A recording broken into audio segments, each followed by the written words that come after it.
माध्यम से सरकारों ने राजनीति की। 172 करोड़ का फंड बता दिया, अब वाह लूट रहे हैं, कभी अरुण पटेल लूट रहे हैं तो कभी जोगाराम पटेल लूट रहे हैं, लेकिन साहब धरातल पर कुछ नहीं हुआ। हम लोग पीड़ित लोग हैं। शासन प्रशासन लाठी के दम पर हमारी आवाज को दबाने का प्रयास कर रहे हैं। कल रात में 12:30 बजे तक था यहाँ पर, और सुबह 5:30 बजे तक ग्रामीणों का फोन आए कि भाई साहब ये बात हो गई। और शासन प्रशासन कब तक लाठी के दम पर यहाँ पर हमारी आवाज को दबाने का प्रयास करेंगे?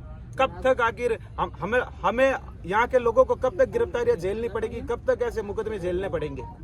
कभी कुछ और कभी कुछ और, लेकिन ये जो लोग हैं वो सिर्फ राजनीति कर रहे हैं। अब भजनलाल शर्मा इतना डर गए हैं, और वैसे भी मंत्री तो उठपटांग बयान देते हैं। मंत्री तो बयान इसलिए देते हैं कि हनुमान जी ने इतने आरोप लगा दिए एसआई भर्ती के मामले में कि वो मंत्री पागल हो गया है। उनको तो यहाँ पर नहीं, आगरा जाकर बढ़िया हॉस्पिटल से इलाज करवाना चाहिए, पहली बात तो। दूसरी बात, लोग हमारे जोरा राम जी कुमावत यहाँ के, भाई साहब यहाँ के वो हैं, सचिव है, प्रभारी हैं, पूरा कलेक्ट्रेट वगैरह उनके हाथ में प्रभारी है, लेकिन सीएमओ तक ढंग की रिपोर्ट नहीं भेज रहे हैं। और यहाँ का प्रदूषण नियंत्रण मंडल बोर्ड है जो ये एनओसी जारी करता है कि यहाँ से तो कुछ भी तकलीफ नहीं है, यहाँ के लोगों की जमीन बर्बाद हुई नहीं, यहाँ के पेड़ पौधे खत्म हुए ही नहीं। तो साहब क्या है ये सब त्रासदी क्या झेल रहे हैं? ये मीडिया बता रही है ये सब क्या है? सरकारें एक्सेप्ट नहीं कर रही हैं। संजय शर्मा वन एवं पर्यावरण मंत्री हैं, वो विधानसभा में आकर कहता है कि नहीं, अरबा में डोली में कोई भी ऐसा नुकसान नहीं हुआ, वहाँ की जमीनें बर्बाद नहीं हुई, वहाँ की खेती बर्बाद नहीं हुई। तो साहब हम लोग यहाँ पर क्यों बैठे हैं?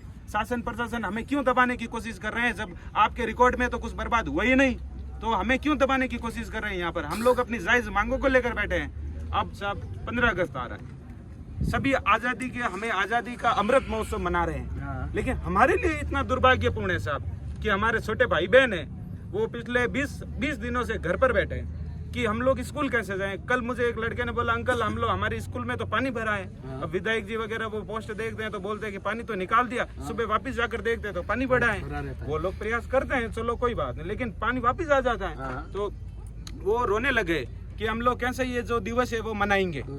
पीटी परेड में ये एक स्थानीय ग्रामीणों में वो एक होता है, क्रेज होता है कि 15 अगस्त का मैं लड्डू खाऊंगा, वहाँ पर जाऊंगा, वहाँ पर सांस्कृतिक प्रोग्राम होंगे।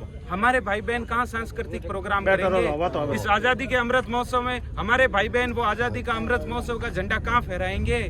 सरकार को ये बताना चाहिए ना। आप वहाँ जाकर जोधपुर में करोड़ों रुपए का बरकतुल्ला खां स्टेडियम में प्रोग्राम कर रहे हो। अरे साहब हम भी तो लोग हैं, हम भी तो भारत में रहते हैं, हमारे ऊपर भी तो लोकतांत्रिक व्यवस्था लागू होती है। हमारी आवाज को क्यों दबाया जा रहा है?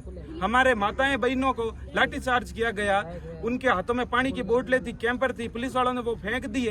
अरे साहब हम भी तो इंसान हैं, हमारे जीव दया पीड़ा थोड़ी बहुत तो रखो हमारे प्रति भी। हमें क्यों मार रहे हो? अगर मार नहीं है तो साहब वो कहन टूपो दी दो, क्यों मार रहे हो हम लोगों को?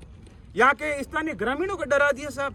अब डोली की पंचायत भवन रुक गया, काम रुक गया, यहाँ पर नरेगा बंद पड़ी है, तालाबों के अंदर दूषित पानी पड़ा है, लोगों के लिए रोजगार का साधन नहीं है।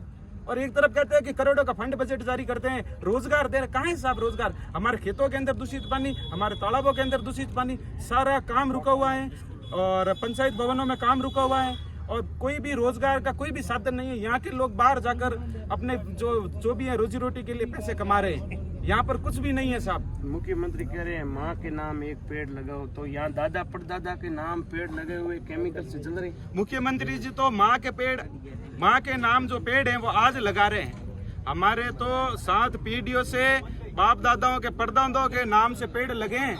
ये खेजड़ी बलिदान को याद करो, ये सूरवीरों की धरती है, ये राजगुरुओं की, दुधावतों की, ये सारे सूरवीरों की धरती है, बिश्नोई कौम है। ये भील समाज महाराणा प्रताप के साथ लड़ा था, वो कौम है। ये हमें दबाने की प्रयास कर रहे हैं लोग, ये लोग भूल गए, जातिवाद का आरोप लगाते ये लोग भूल गए।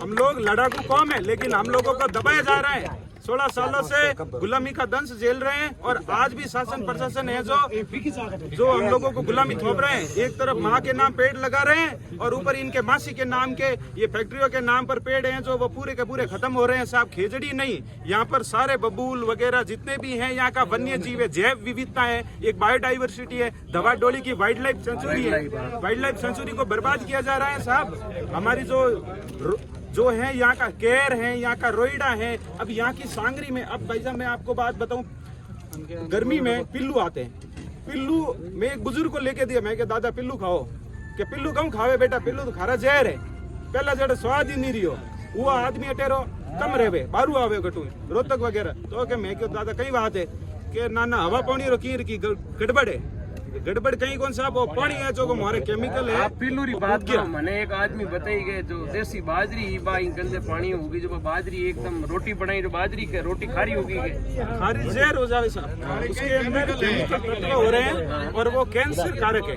वो। हाँ साहब, एलिमेंट्स उसमें सारे कैंसर वाले हैं, प्रयोगशाला में लेकर जाओ आप देखो, वो सारे एलिमेंट्स हैं जो कैंसर के हैं उसके अंदर, लेकिन शासन प्रशासन को ये सारी दिख नहीं रहे हैं और हमें मार रहे हैं, दबा रहे हैं, लाठी के दम पर हम लोगों की आवाज को खत्म करने की कोशिश कर रहे हैं। इनसे बड़ा दुर्भाग्य इस लोकतांत्रिक देश में क्या हो सकता है? व्यक्तियों को डरा रहे हैं, सरपंचों को फोन कर रहे हैं कि आपका नरेगा का बजट रोक दूंगा, लोगों को मत जाने देना वहाँ, और वार्ड पंच को धमका रहे हैं कि नहीं आपके महीने के 700-800 रुपए आ रहे हैं ना वो रोक दूंगा, और बुजुर्ग लोगों को धमका रहे हैं। अरे साहब, हर कोई गुलाम नहीं होता, यहाँ पर बैठे हैं ना वो सब आजाद है, कोई एक भी गुलाम नहीं है। गुलाम है वो घरों में बैठे होंगे, हम लोग आजाद है और आजाद विचारधारा है, किसी के गुलाम नहीं है। अंतिम प्रयास तक लड़ेंगे, जब तक हमारे श्वास है जब तक हम लोग इस प्रदूषित पानी के खिलाफ लड़ेंगे। अब ये लोग कुछ देर में हमें लाठी के दम पर यहाँ से भगाएंगे। कल रात भी टेंट नहीं लगाने दिया, उसके बाद लाइट नहीं लगाने दी, अंधेरे में बैठे रहे। अगर सांप भी किसी को काट गया था ना तो एंटी वेनम करके एक इंजेक्शन आता है, वो लोगों एमडीएम में भी नहीं होगा इनके पास, और बातें करती है सरकारें बड़ी बड़ी, हम लोगों को यहाँ पर बैठने के लिए मजबूर कर रही है। वाइल्ड लाइफ सेंचुरी खत्म हो गई हमारी साहब। हम हर रोज टीवी में फोटो देखते हैं, थार डेजर्ट पेज पर फोटो, ये सारे फोटो देखते रहते हैं आप लोगों के माध्यम से, लेकिन साहब सारी वाइल्ड लाइफ सेंचुरी हमारी खत्म हो रही है।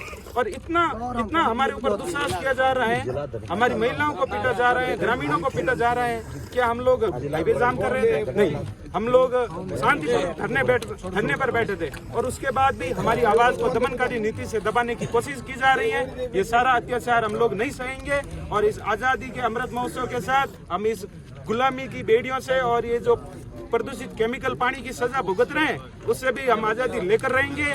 बेनीवाल जी आएंगे 14 तारीख को, और रात को 12:30 बजे भारत को आजादी मिली थी 1947 में, 14 अगस्त मध्य रात्रि को 1947 को भारत को आजादी मिली थी, और 16 सालों से हम लोग इसकी गुलामी झेल रहे हैं पानी की। और इस काले पानी से भी हम लोगों को बेनीवाल जी 14 अगस्त को रात को 12:30 बजे अमृत महोत्सव के साथ बेनीवाल जी सरकार के हाथ से ठप्पा लगाएंगे, और सीएमओ से एक ऐलान होगा, और बेनीवाल जी के माध्यम से हम लोगों को आजादी मिलेगी। बहुत अच्छी बात इन्होंने बताई कि काले पानी की आजादी हमें जल्दी मिलने वाली है, और हमने भी काफी दिनों से ये